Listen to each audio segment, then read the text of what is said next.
Well, aloha kahiaka, everybody. We are starting the pre-show. We got about 5 minutes before the live show starts. So if you're watching this on a recorded video, you can fast forward about 5 minutes to get to where the live program is, or you can just kind of join us as we kind of do our little warm up, a little talk story over here. I'm really happy to be back with my friends here. We've got Dylan, who's back with us from his service to our nation on the last week, and Heidi, who was on the mainland, and she's back. And Scott and I were just kind of back to do our old thing again. So, Heidi, welcome back, Heidi. How was your trip? You were on the mainland for a little while, weren't you? You got unmute your mic. I was doing it all last week. Last week, Scott and I was muted and talking. So go for it. How was your trip? How was your trip, Heidi? It was great to be back on the mainland to see family. I'm glad I took the opportunity. Unfortunately, coming back to Maui, I do have to quarantine. Currently day 9 of 14. I have not left the house, so that's been an experience. As far as flying, I actually felt pretty safe. The planes were not full. There was nobody sitting by me on the plane.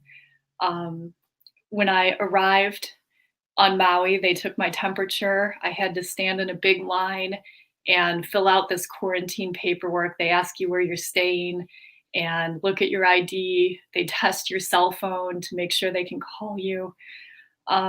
So far in 9 days, I've only had one phone call and one text message to ask if I'm doing the quarantine, but I'm doing it. So I'm here just a few more days. So how does it feel being sort of cooped up, literally, because you literally you can't walk out of the house, right? So you have to have everything delivered. That's kind of a fun thing, I would think, on one sense, but it's not fun being stuck in the house. How's that feeling? Well, I feel very grateful for my friends and my family that have been showing up and delivering me food. And so that's great. I mean, I'm not even supposed to take out my trash, so I just— Oh, wow. You can't even take out your trash. Holy moly. I mean, you really can't go out of the house. All right. Jeez. Okay. Yeah. Well, we're glad you're back. I'm used to going out and walking. I go to the beach every day. I swim. I'm generally pretty active, so that was what I'm concerned about most. But it's been okay. I'm gonna get through. You got a few days to go. So, Dylan, welcome back. How was your adventure?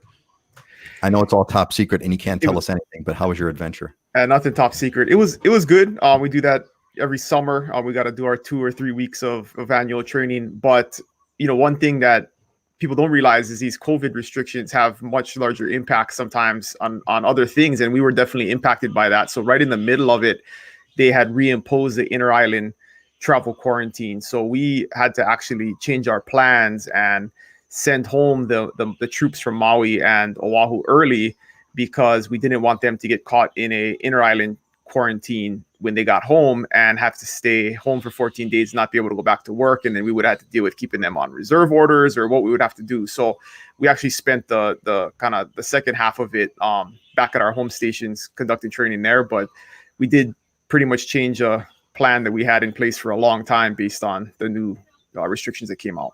And welcome back. Scott, how are you doing, buddy? You're hanging in there? Yeah, good. Actually, this past week was not only busy on the real estate side. We got to dry it in on the house that I'm building, helping them install the metal roof. And then I got a south swell came in, so I got a chance to get out and surf. And man, talk about totally relaxing. Those are the times where no matter how stressful the day is, when you get out there and you get I was only out for an hour. I actually went by a house and then with my board and then went out, and you just, all your cares melt away. It's awesome feeling with the sun being down. Ain't that the truth? Nothing quite like a south swell. Well, hey gang, it is that time. It's officially 9 a.m. and we are gonna get started. I want to welcome you all to our show today. This is our Aloha Friday Hawaii Real Estate Show. and really glad you're all here with us.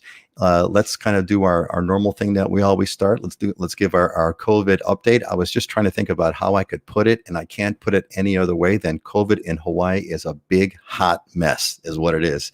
On the inset there, you'll see Scott and I, we made the prediction 2 weeks ago. We said, hey, you know what?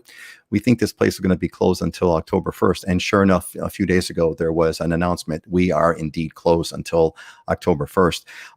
Oahu has really gone, there's been a huge, relatively speaking, huge spikes in Oahu cases. And so now they've outlawed any kind of social gathering whatsoever. Not even a quantity. You can't get together with your friends you can't get together with friends and family, period.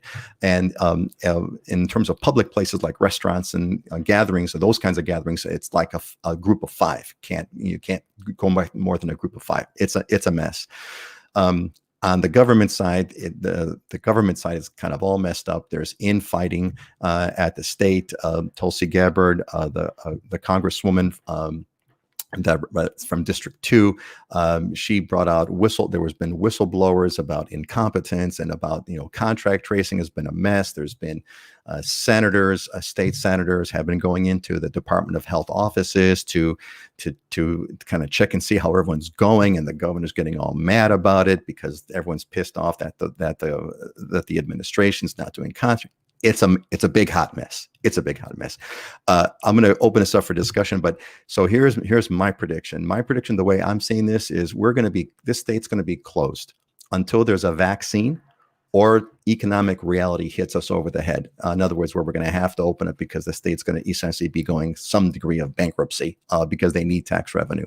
But it's going to be closed for a long time. There's also this other thing, travel bubbles. This is a brand new story. It just came out yesterday. Resort travel bubbles. There's proposals floating around, and this is by no means anywhere near final. It's just a proposal that's getting floated around that they may allow resorts to create these sort of travel bubbles where there's not a lot of details here, but it's something along the order of you'd go to a resort, you check in at the resort, and you would stay quarantined within that resort. So unlike Heidi, who's stuck in her house, you'd be kind of, stuck at least at the resort. Presumably that means you could go to the pool, you can go to the restaurant, you can kind of move around that little community. Travel bubbles.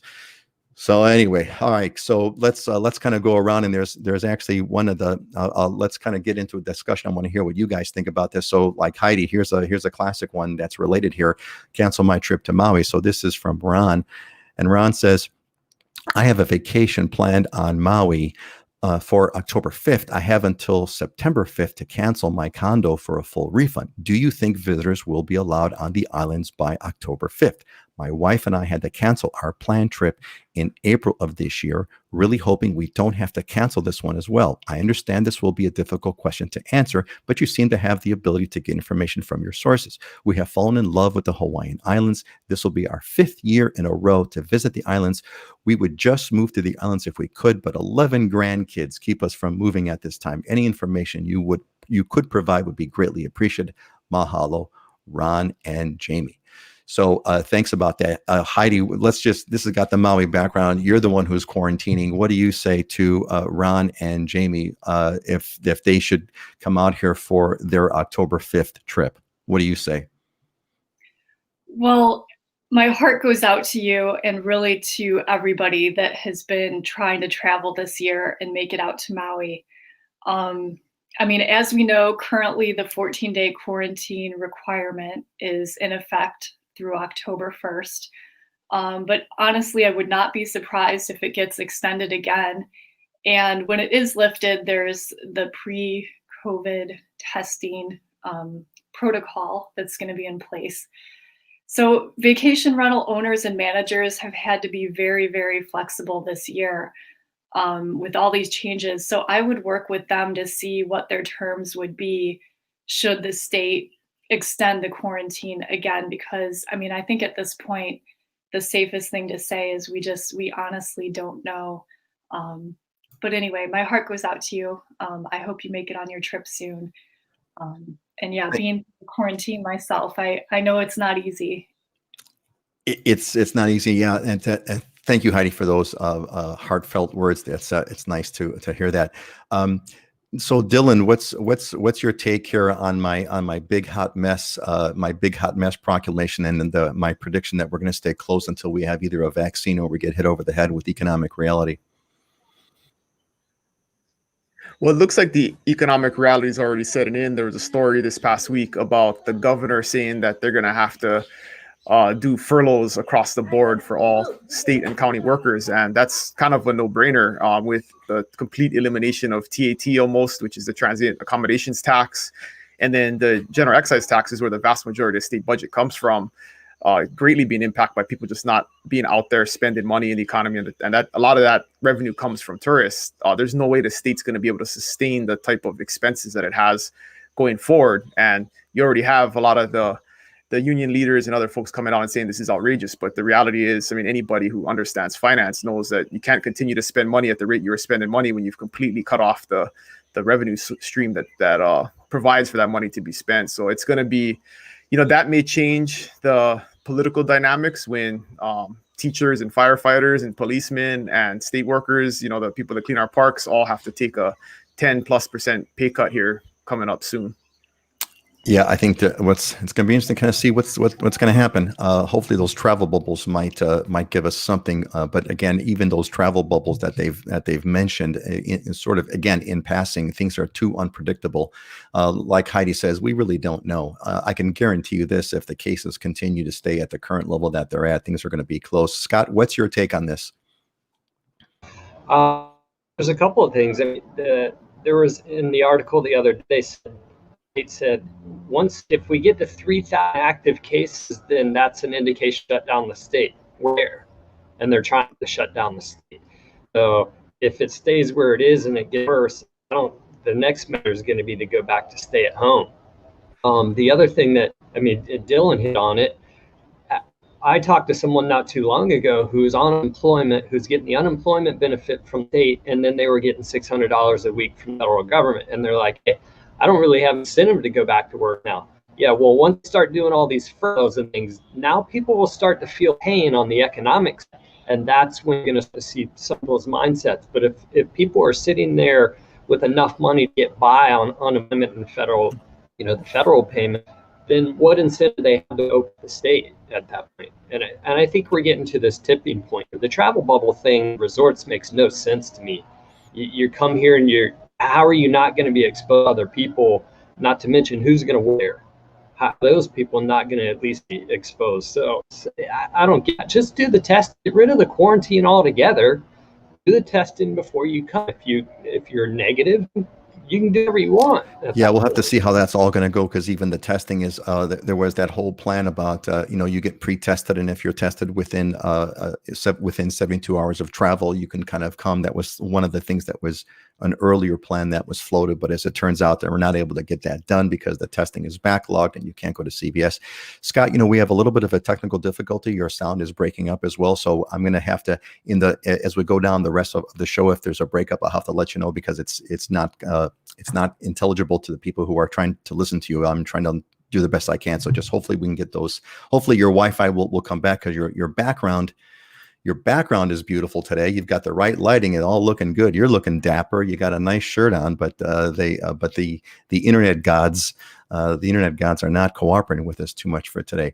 Okay, let's get to let's shift into a real estate market update. I'd like to do, after the COVID thing, we talk about COVID. Give us kind of what you've been taking, what you've been seeing and feeling, kind of boots on the ground, real world experiences. What's been happening? Scott had a couple of really good stories at our last show.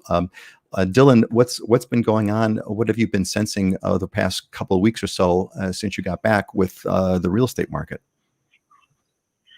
Yeah, so I just put out our my monthly market update yesterday, and the big takeaway from it was definitely there's no drop off, and pretty much there's been a almost complete recovery back to the pre-COVID numbers. So across the island, on the Big Island, we're 1% down in terms of the number of homes that sold in the month of July versus July a year ago. So pretty much exactly the same. In the Kona market, still a little bit down, like 16%, but climbing right back up to normally about 40 to 50 homes sell in the Kona market every month. And so we're back to that level at 41.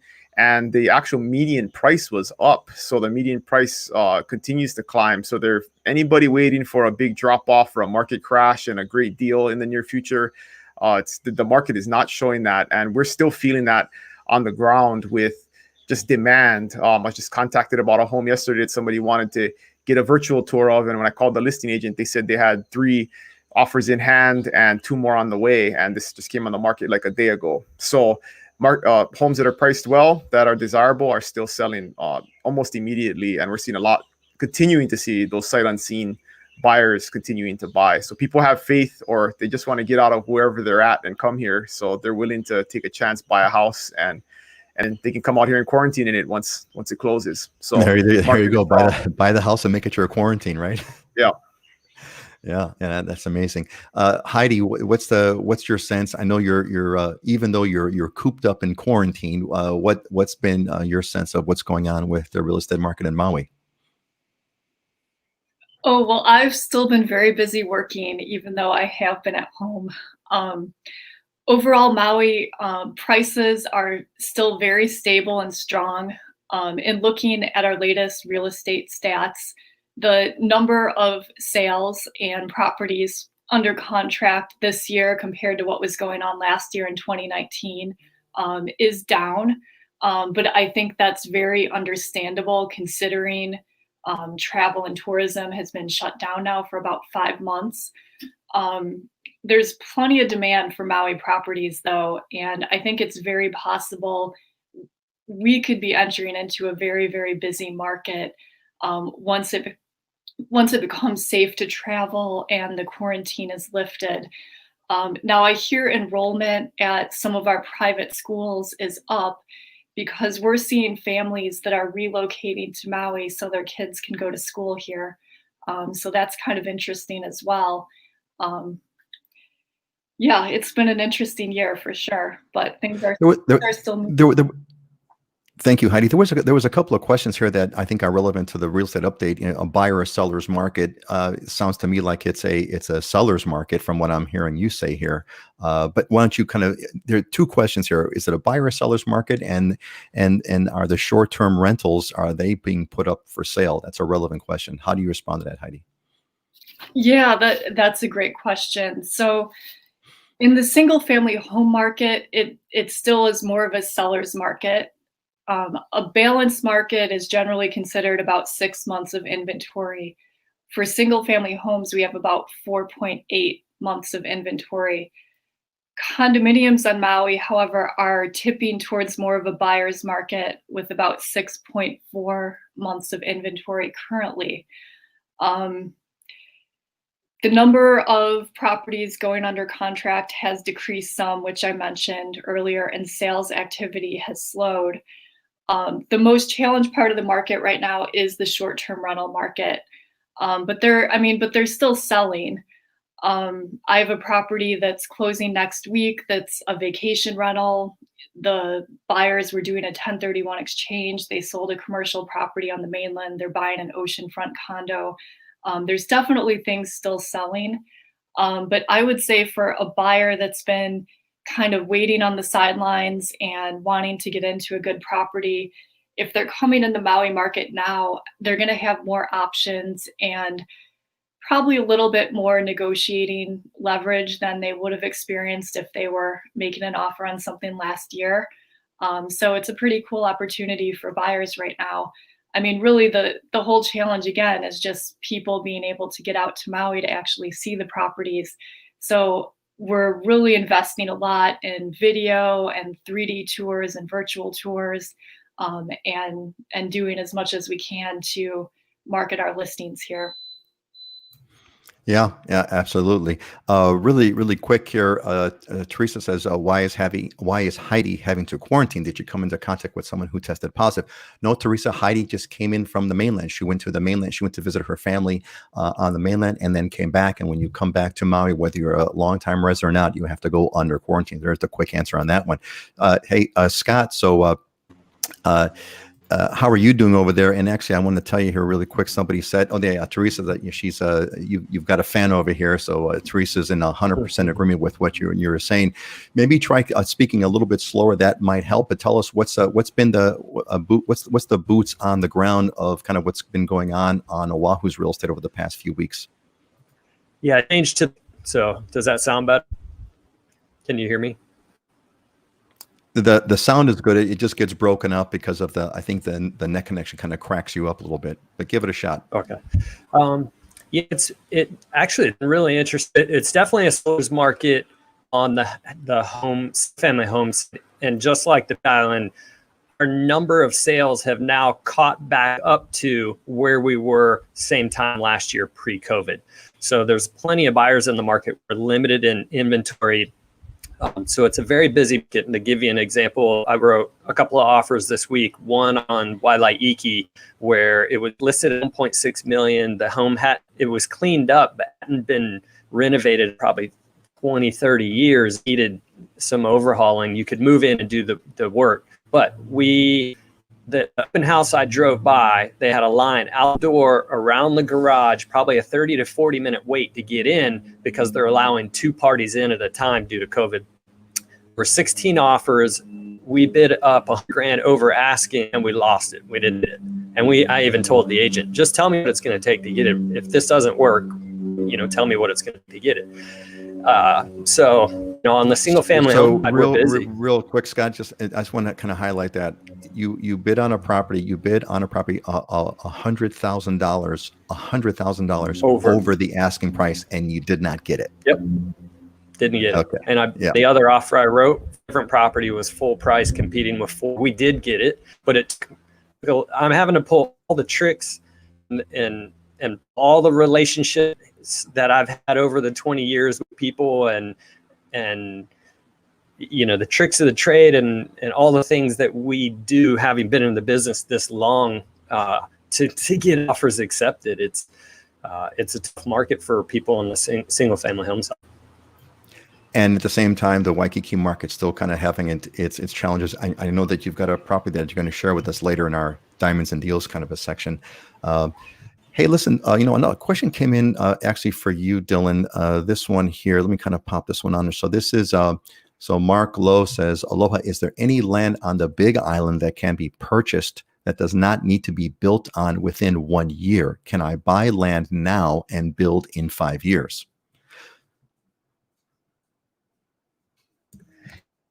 Yeah, the answer to that is definitely, and the majority of land, there is no restriction to build on it. You can buy it and hold it for 20 years. There are a few gated communities and subdivisions with HOAs that will require not necessarily that you build on it right away, but if you start any type of construction, you have to finish it within a certain time frame. So in general, you should have no problems buying land and holding if you're not ready, or you're going to wait 5 or 10 years before you build. So no issues there. Yeah, excellent. Thanks, Dylan. There was the one thing I would add to that though is how you buy it. So if you buy it with cash and you pay it off, then you can do whatever you want. But if you need some type of land loan, most land loan programs you can amortize them over 15 or 30 years, but they need some type of payoff in a shorter time frame, like 3 to 5 years, because they're basically treating it like a bridge loan where you purchase the property and then you build a home on it and then you refinance it into a conventional loan. So that's one thing to consider, is how you plan to finance it. Excellent. Yeah, thanks for adding that in. We had a comment that came in from Kinaya, who says, I made it. I'm presuming that Kinaya means she made it, made her move to Hawaii. I couldn't help but notice she put a Biden-Harris sticker on her profile. And let me tell you, you're coming into a Democratic Party paradise. Hawaii is an absolute paradise for Democrats. It is truly a paradise, and you are gonna love it. Stargazer gave us a little tip over here. If Scott goes inside, he'll have better internet.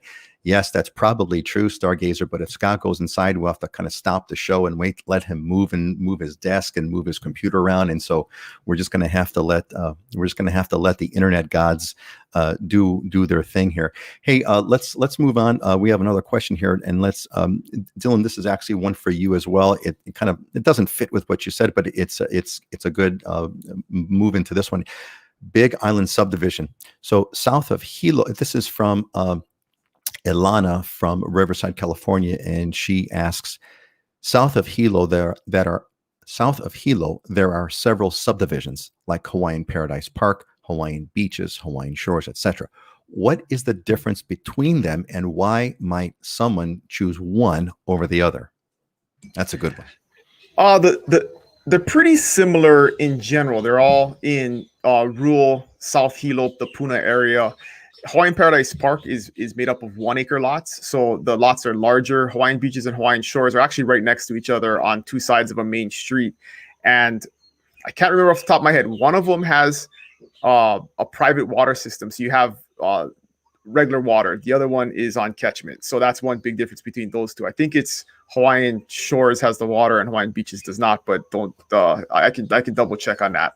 But those are regular, 7 to 10,000 square foot home lots. So it's a little bit more dense and you don't have as much space, and a little bit more built out in terms of every lot being filled. There still are some empty ones, but in like Hawaiian Paradise Park, it's probably a less than 40% build out there. So either 1 acre lots, and then a lot of them are empty. So you can definitely have a lot of space and a lot of privacy in an area like that. But in general, that whole area is pretty much the same in terms of environment and rainfall and temperature and things like that. It's just a matter of location. So Hawaiian Paradise Park is the first subdivision in that area closest to Hilo. So you're probably 15 or 20 minutes away. If the further you go south to the Hawaiian Beaches, Hawaiian Shores area, you may be 30, 40 minutes away from getting into Hilo. And one big consideration out there is just one road in and out. So rush hour isn't as bad nowadays, but the traffic can get pretty bad because there's 50,000 people that live in that area, and most of them live there, but then work in Hilo. So there's a 2-lane highway that leads into Hilo, and that can be a consideration during the morning and afternoon travel times. Actually, when she mentioned that, it brought back some old memories. Right? I lived in Hawaiian Beaches. This was in early 90s, 92, 93. And I'll ask you to kind of characterize it. So Dylan, if someone was living, let's say that someone right now lives in suburban America. You live in the suburbs outside some major city in the U.S. where, like 90% of the population in the U.S. lives. What would be sort of a couple of really big differences that you probably might not be prepared for or think through if you're living in suburbia? And let's say, for example, let's say you bought sight unseen in Hawaiian Paradise Park, and you're driving from you're in Hilo, you landed in Hilo, and you get in your car and you drive out to your house. What might be a few things that, might really shock you, or might really, not even think about, that you would see in those neighborhoods? First of all, I wouldn't recommend buying sight unseen. I would recommend spending some time there and ensuring that it is the right place for you. But it's a very interesting society out there. You have a really big mix of, the mainland retiree, but then also the local family, and then also the just person that wants to kind of live in a freer society. I mean, it's common to see people without their shirt on in the store, and people without shoes on, and it's a very natural, just not modern society place, I guess is the right way to put it. It's very, very rural and very, very free love and open society and all that kind of good stuff. And that's one of the things people like about it out there. But if you're into structure and order and discipline, probably not the best place. Is that a good characterization? I think now that you mentioned, one of my favorite stories was when we had moved there. My wife went to one of our neighbors and says, "Hey, what day is trash day? What day does the trucks come by to pick up your trash?"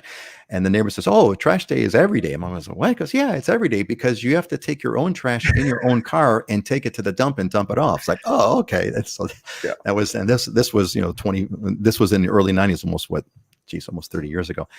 And then, of Anyway, course, the big thing you can't forget is that's where the lava flow was, right? I mean, really, you have Hawaiian beaches, Hawaiian shores, and then Nanavale and Leilani Estates, which is Leilani Estates is where the lava flow was happening, and ripped right through that neighborhood. So I would say Hawaiian beaches, Hawaiian shores is probably 2 miles away from where the active lava flow was, and it wasn't necessarily threatened because it's a topography thing, and the lava wouldn't flow there based on the topography, but very close proximity, and obviously a lot of impact during those months when we had the lava flow. So if you want to live as close as possible in a safe area to an active lava flow, potentially, that's the place to be. there you go. That's a really good way. That's a really good way to put it. Hey, really quick before we move on to our next one, here's a really quick question that came in from Paul Rabina. Aloha again. Is home construction on the Big Island declining, on the rise, or leveling out due to the virus? Dylan, can you just kind of quickly hit on that one? In general, it's not necessarily changing. In general, we don't have a lot of new home construction, especially in terms of large residential developments like you have on some of the other islands. Most home construction is right now currently happening in like the resort areas where they're building $5-10 million homes. And so you have the onesie twosie new home lots being built, but you don't have like tract developments of 100 new homes. So that's been the same for the last decade. I mean, there hasn't really been any new construction. So that hasn't really been affected by Corona. Great. Thanks, Dylan. Okay, let's move on to our next one. This one's for you, Scott. This is Kirk from Los Angeles, and he says, we are moving to Oahu this winter from Los Angeles, selling our home here and buying there, working in Kapolei, but open to, Scott, I'm going to mute you there real quick. There's a lot of background noise. That's right. Okay, one more time. We are moving to Oahu this winter from Los Angeles, selling our home here and buying there, working in Kapolei, but open to living anywhere with good public schools within a 45-minute commute. Mililani, Kapolei, Eva Beach. Thoughts on areas to focus on and direction of the housing market on Oahu. So what do you say there to Kirk, Scott, who looks like he's going to be working in Kapolei? If he's going to be working in Kapolei, what would be your recommendation of kind of what he should be looking at? He wants good public schools within a 45-minute commute. Yeah, 45-minute commute's actually going to give you quite a few options. You could even live in Kailua and counter the traffic flow in under 45 minutes, especially if you're on the Kaneohe side of Kailua. There's some good schools there. Mililani is known for having some of the better one of the best schools on the island. So that's a good starting point. Prices there, 600 to 1.5 million is the price point for single family homes. The median is almost 900,000.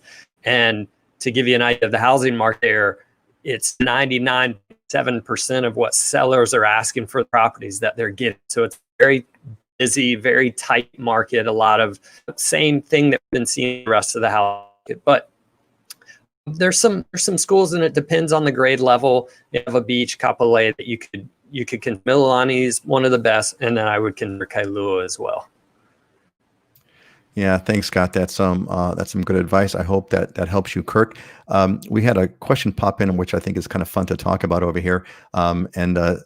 This is Tony, and he says, "Aloha as a conservative Republican." Here we go. We always get we're gonna toe dip a little bit into politics, but not like crazy partisanship, right? Okay, aloha as a conservative Republican. Will I be welcome in the Kona Big Island community? Now, Tony, I got to tell you, you are so lucky that you tuned into this show, because Dylan, many moons ago, when he was a little baby, was a big dude in the Republican Party a long time ago.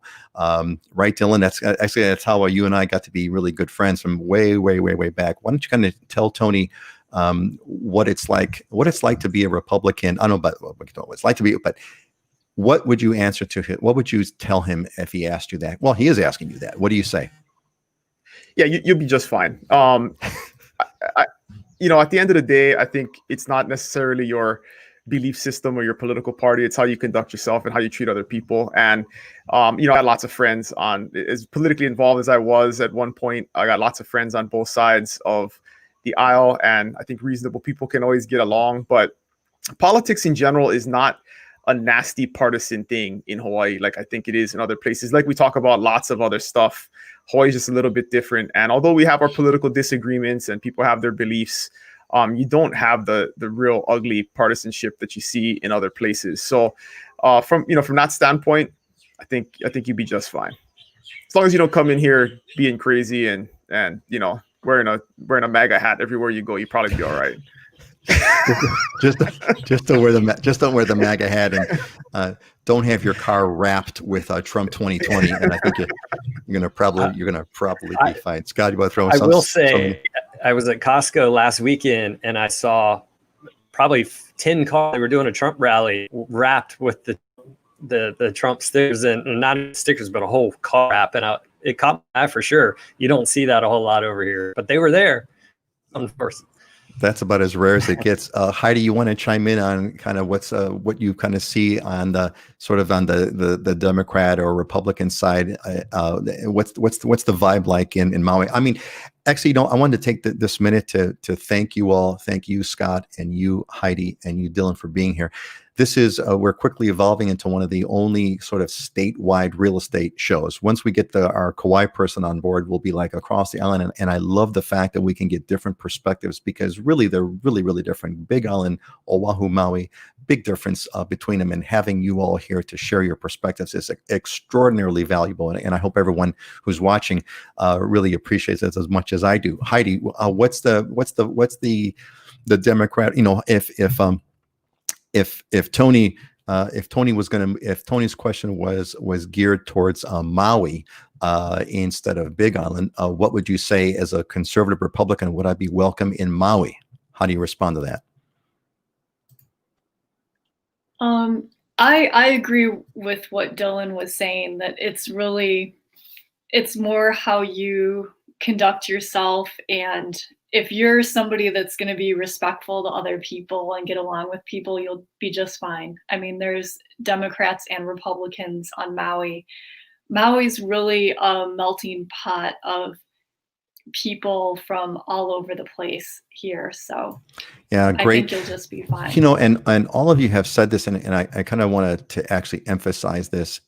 We had one of the videos that there was a question that was asked several shows ago about, hey, I'm worried about the local population being anti-white or whatever. What's up with that? And Dylan gave a great response, and I think you've all echoed it here, which is really, if you're and actually the comments on YouTube were overwhelmingly supportive of this fundamental idea that you've all said, which is to be respectful of others. If you're respectful of others, if you're respectful of the culture, if you do your best to kind of fit in. Dylan, I think you put it great one time. You said, if you embrace and respect us, we will embrace and respect you. And I think that is an overriding, a beautiful principle of what I see going on in Hawaii. So that's kind of cool. And I guess Mike and Julie are kind of happy about that. Is that a sweat of relief? I'm not too sure what that little icon is over there. And it looks like a sweaty brow. I guess not too sure. Anyway,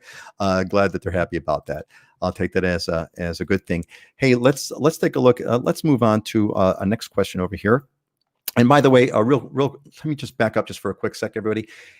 We're glad you're all here. I'm going to do the best I can to pop in your questions as the conversation is going along. If you see something or you think about something that you'd like to have answered, throw it in the comments. I'll do my best to catch up on it. All right. So this one is for you, Heidi, to get the ball rolling.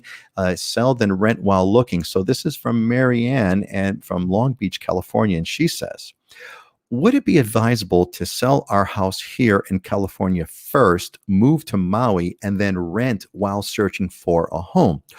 Or could we successfully make a contingency offer from California?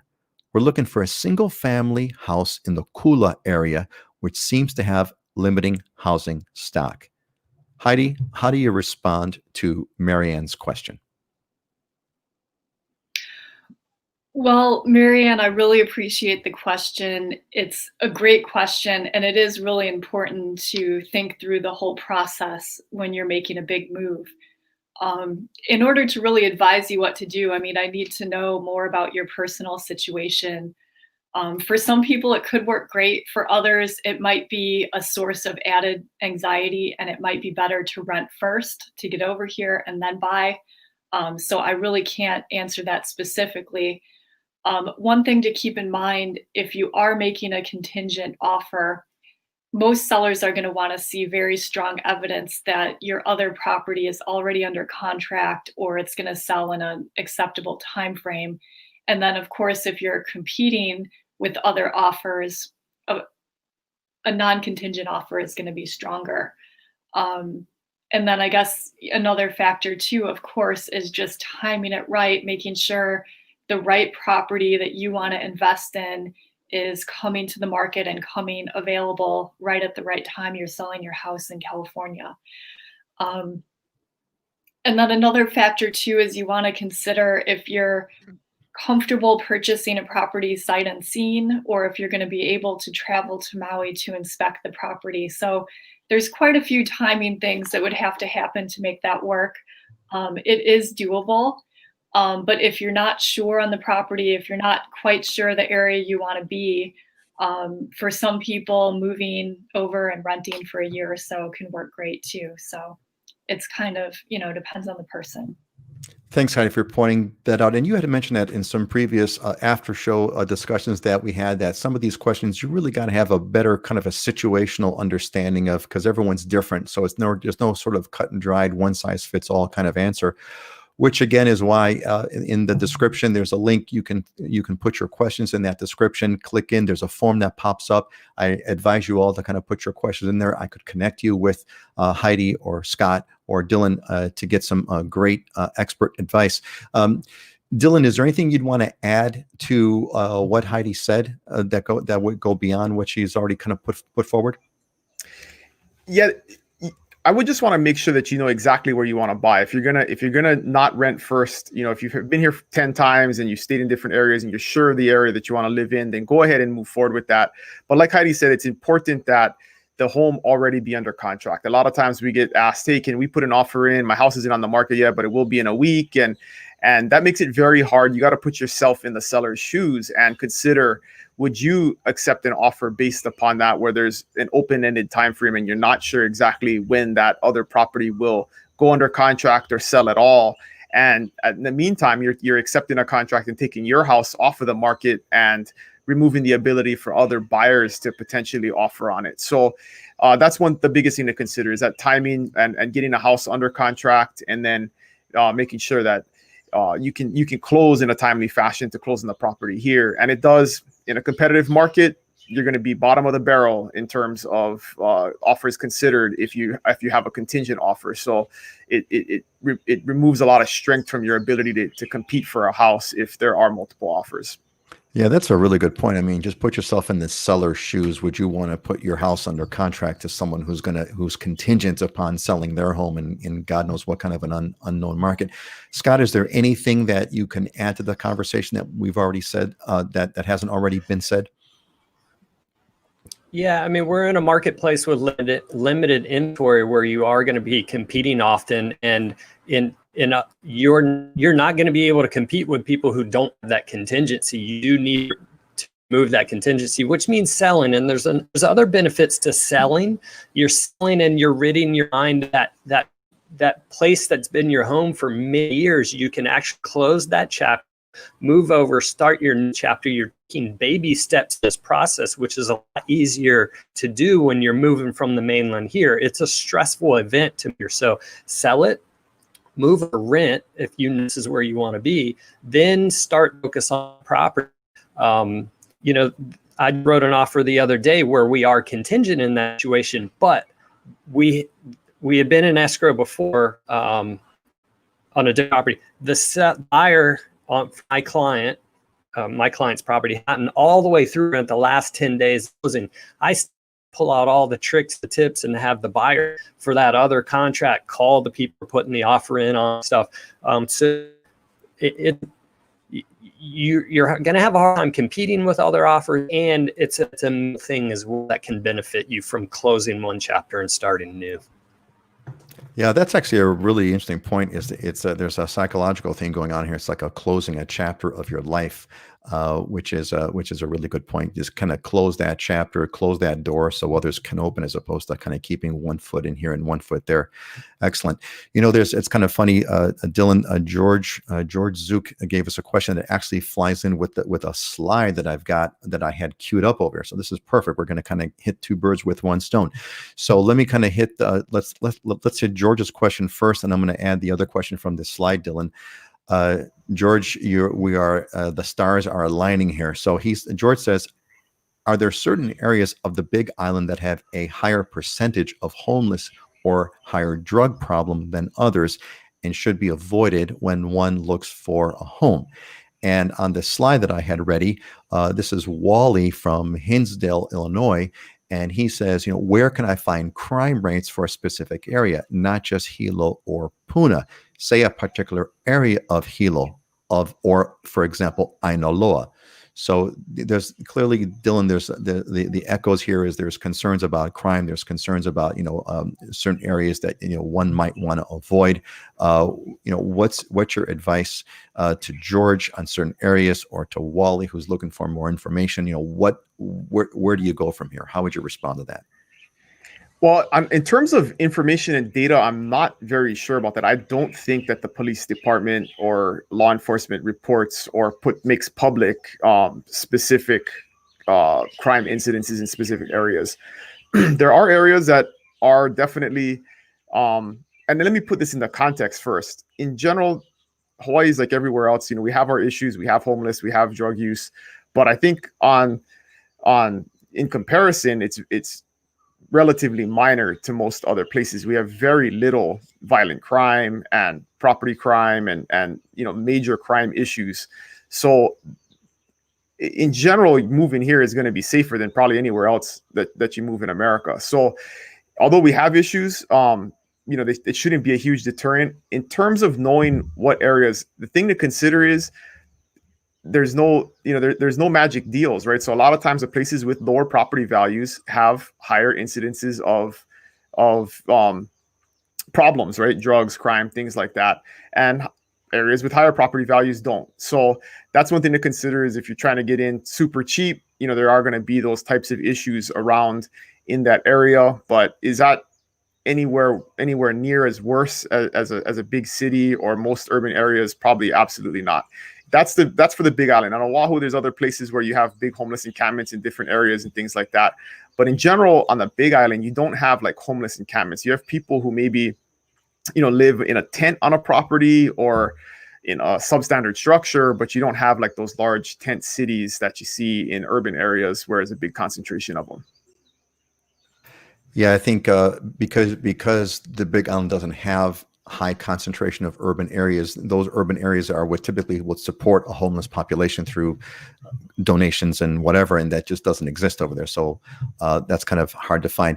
Hey, we're just swimming right along over here. It's already 42 minutes. We only got about not even 20 minutes left. Let's take a quick question from a longtime listener or longtime viewer, Teresa.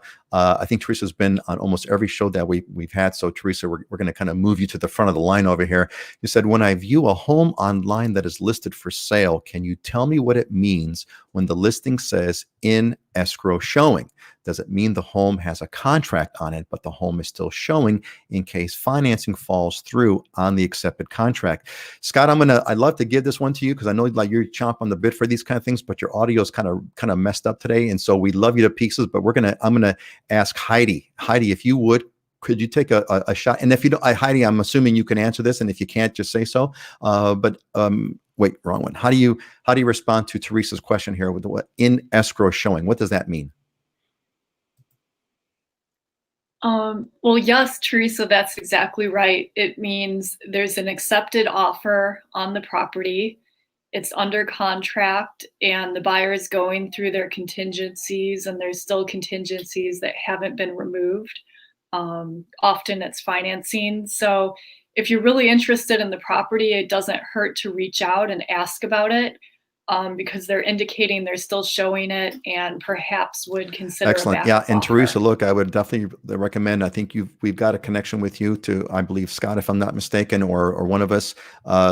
Send the group the question. We'll be happy. I'm sure they'd be happy to look into it. And now we've got like almost statewide coverage here. We actually have a contact in Kauai if we need to have some coverage on Kauai. So please make sure you know about this. Here's one, Scott. We're gonna try you on this one. See how the audio works. We're gonna pray to the internet gods over here. Tony says, as a small business owner, what is the state of commercial real estate in Hawaii? Do you see commercial real estate becoming more affordable to purchase or lease? Scott, how would you respond to that? Absolutely. The commercial sector is really struggling right now, and quite a commercial brokers who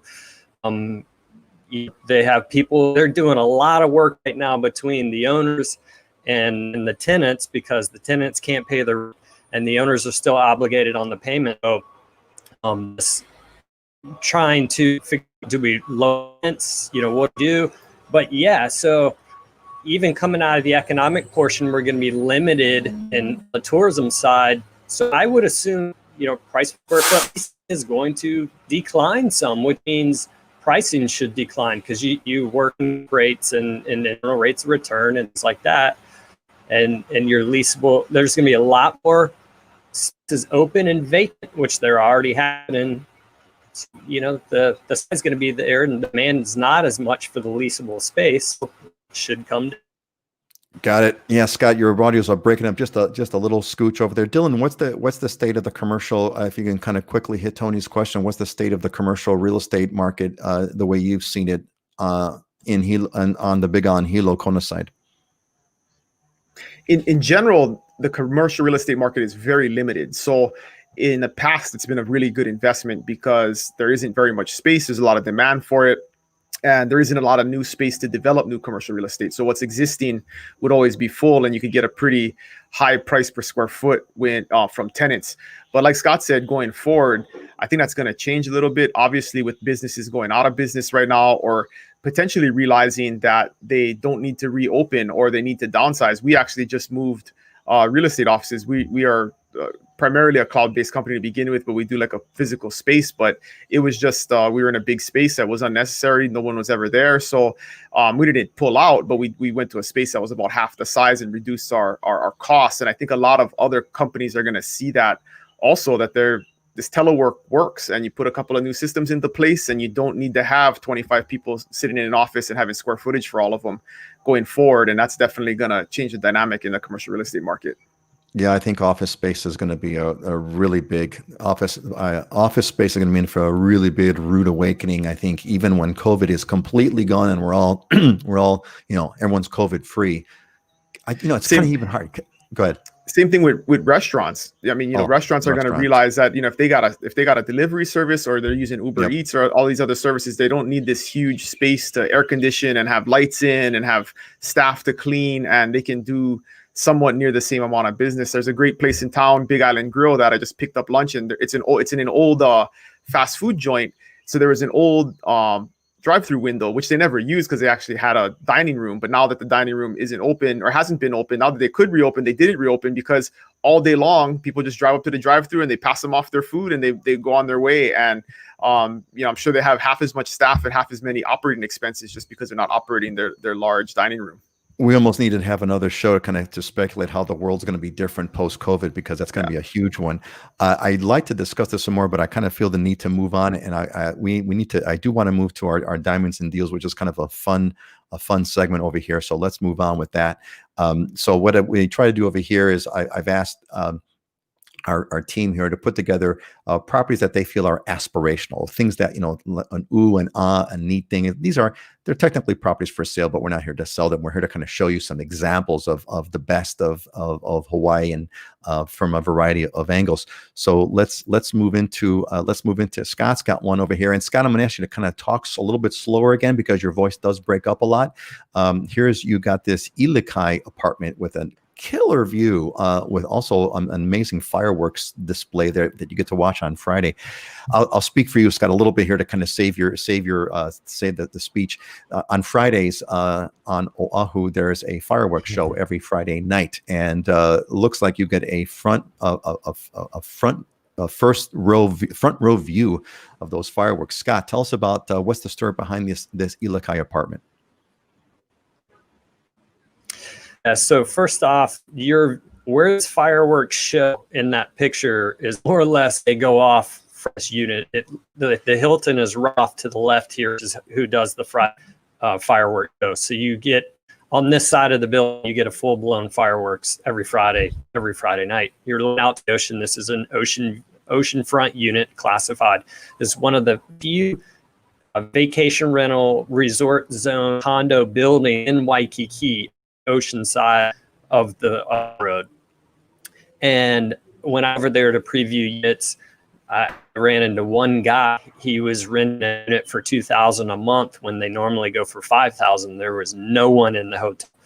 This really good deal in a diamond kind of a building. This is actually where original Hawaii 5-0 with Jack Lord. He was standing on top of the building in the beginning shot is recorded from. So if you ever go and look at that, you'll see the building. But the last unit that just put it this way, I was talking about how busy the single family home market is. Well, this is the opposite. There's 4 units on the market in this building right now, and only 3 have sold in the last 3 months. That's 1 per month. That means it could take someone 34 months before they sell their unit in here. There are significant deals to be had in this building. This is a great renovated unit. One just sold for $100,000 less than they had it listed for. Last one that sold. So people want to get out with no income coming in, and it's a good time to get it towards them. So even though that was broken up like crazy, I'll kind of quickly paraphrase. This is Scott said that right now someone is renting out a unit for $2,000 a month that normally rents for $5,000 a month, and so this price here is reflecting, I think, a serious price drop that's going on in the Waikiki area. Thanks, Scott, and I'm sorry. I hope we're going to pray to the internet gods and have your audio back at our next show better. Let's get to this one here. So Dylan, this is yours. Fill us in on what this place is all about. Yeah, this is, I mean, maybe not a diamond, but definitely a deal and a business opportunity. Yeah, this is a pretty unique property right off of Ali'i Drive, across from the water, and it's basically 6 separate rentable units. So they're like 2-bedroom, 1-bath units, and if you wanted to live in them and rent 5 of them out, this is priced at $1.6 million. But if you run the numbers, it's potentially something that could definitely pay for itself and make a little bit of money. If we go back to, even if you long-term rented it could definitely be a good investment. But if you short-term rented it could be even better if we go back to normal times and you get to short-term rent properties. But just an interesting property listed by one of the members on my team, and thought things like this don't come up very often. A lot of times people ask about opportunities like this, and we don't have a lot of zone properties where you have these multiple unit type situations, and so they're few and far between. So this is definitely an interesting one. Yeah, they sure are few and far between. That's for sure. Not that I'm a real estate expert, but you don't see. And this looks really nice. I mean, the homes, the units look nice. They look like they're well maintained. Yeah, concrete driveway, all the kind of nice setup over here. And then you can walk across the street to the water. And you walk across the water. That's a nice thing. All right, cool. Thanks. All right, let's hit yours. Interesting, Heidi. How did you know? Because someone earlier had talked about Kula, so that was a great. I'm sure we've all planned it out this way. So fill us in on this place that you're seeing in Kula. Yeah, this is an incredible property. It's on 2.3 acres up in Kula.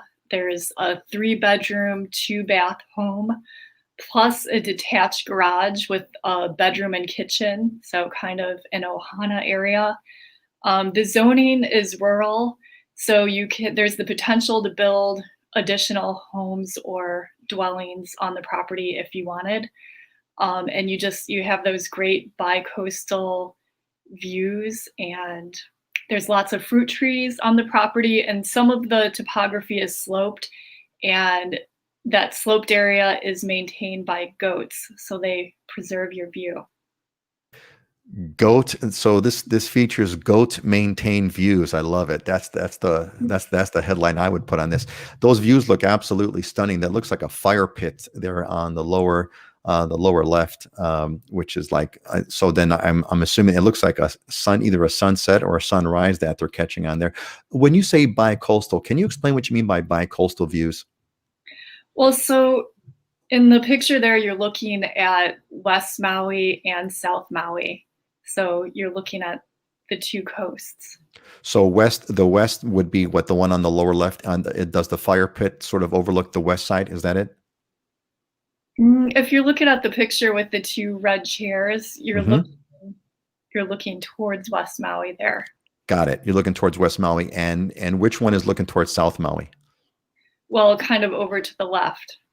Got it. The one with the fire pit? I guess so. Yeah, kind of. You can't really see it from that.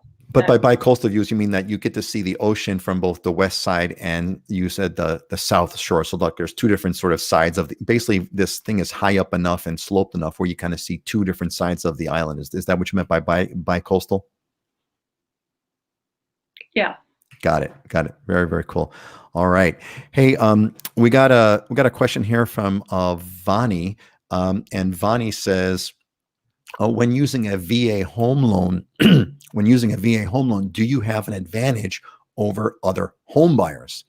Dylan, you want to take this one? How does the VA home loan, because you're in the military, what does the VA home loan do or not do for you? I just use my VA home loan to buy the house I'm sitting at. So I would say honestly no, because the VA requirements, especially appraisal requirements, are more stringent. So if somebody's coming in with 50% cash down or all cash, and you're doing a VA loan, your offer is not as strong. So it's a good loan to use. It's a great benefit, but from a competitive standpoint, it doesn't necessarily give you an advantage. And it can be a disadvantage if the home is anything other than pretty standard. You have to have a very standard home with no issues, no unpermitted space, good access, because it's 100% loan, the VA makes sure that it's a very safe bet when they are lending that money. So you have to have a very straightforward deal, nothing weird or strange. And a lot of Hawaii properties have weird or strange things going on. So what I basically hear you saying is it's a great loan program for the person who's tapping it, but in terms of any advantage to home buyers, not really. In general, when you rank multiple offers, cash always goes to the top, and then it's the highest down payment, and then it's next lowest down payment. And if you have 100% loan programs like USDA or VA, they're usually going to go at the bottom of that ranking. So the strongest offer is always going to be cash. The more amount of cash that's being put down, the easier it's going to be for that borrower to qualify for the loan, because they're not borrowing as much money, and the appraisal doesn't necessarily have to come in as high. It's the old cash is king thing that we're all talking about, right? Cash always rules, and when in doubt, as Scott says, bid over the asking price, and even then you're still not going to get lucky. I'm still kind of miffed. $100,000 over asking price, and you still didn't get it. That's kind of crazy. Okay, so what, the show's almost done. Let's do one thing really quick. So here's what I want to try here. So Cindy. I love the last name, Cindy Believe. I just love that last name. Okay, so she asked tips for first-time buyers. So let's do this. I'm sure we could talk about this for like hours. So here's what I want to do. I want you all to think of one thing, the most important tip that you would give to a first-time buyer. If you could only say one thing and give it out quick, because we got 2 minutes over here left. So Heidi, you're going to go first. Dylan, you're going to go second, and then Scott, we're going to pray, and you're going to go last. So Heidi, what's the one thing you would say for a first-time buyer tip? I would say definitely get pre-approved before you start looking for homes. Get connected with a great lender. Just make sure you have your financing in order, because that way when you start shopping, you'll just have a realistic understanding of what all the costs are and what you're comfortable. Okay. Great. Got it. Thank you. Get pre-approved. Okay, Dylan, what's your one tip on top of that one? My one big tip is your mindset. Think about your first time home is going to be your first time home, not your last home, not your dream home, right? So a lot of people have expectations of buying this amazing, great home that when it's their first home. And a lot of times real estate, like everything else, your first job is never your last job. Your first home is in 99% of the time a stepping stone to your second, third, fourth home or fifth home, which may be your dream home in the future. So go into it with that mindset. Understand you may have to put some sweat equity into it, but don't be disappointed. Don't have unrealistic expectations. Get your mindset right. Sorry to cut you off, and I'm going to cut you guys on time. Scott, give us the quick one. What's your tip? Yeah, Dylan, mine, but no, there is a nervousness, but if you keep in mind you are setting your financial foundation up to have such greater success forward, where you can use that property, get you to the next stepping stone. So when you have the kids, it's easier to get a single family home that you need when family grows and things like that. Okay, that got a little broken up, so I'll paraphrase. I believe what Scott's saying is that see that first home as a stepping stone home, and plan and set yourself up for how you might go further, because this won't be your last home. It's just your first home. Well, gang, look, this has been a great show as usual. I can't thank you all enough. Dylan, thank you for being here. Heidi, thanks for showing up. Thanks for spending the time. Scott, love having you here, man, and love the view. It's been a great show, and everyone here who's asked such great questions, love you all. Thanks so much for doing it. Livinginhawaii.com is the website. If you're not already there, you should go there. Make sure you sign up for the newsletter, because we're going to send you the updates as the show goes. And of course, this show is going to get sent out. It's going to get emailed out in a couple of days. You can kind of go back over this if you want. It's actually already up on YouTube Live, and it's actually on Facebook Live. So the ones that are here live, you can kind of play it back. All right, folks, I think that's it. I want to bid you all a great aloha. Have a fantastic weekend, and we're going to see you in 2 weeks. Aloha, folks. Have a great one. You guys can give the old shaka wave over here. We're still live. You can give the shaka wave, everybody. All right, that's it. Yeah, I got to do that. Okay. All right, everybody. Have a great one. Aloha.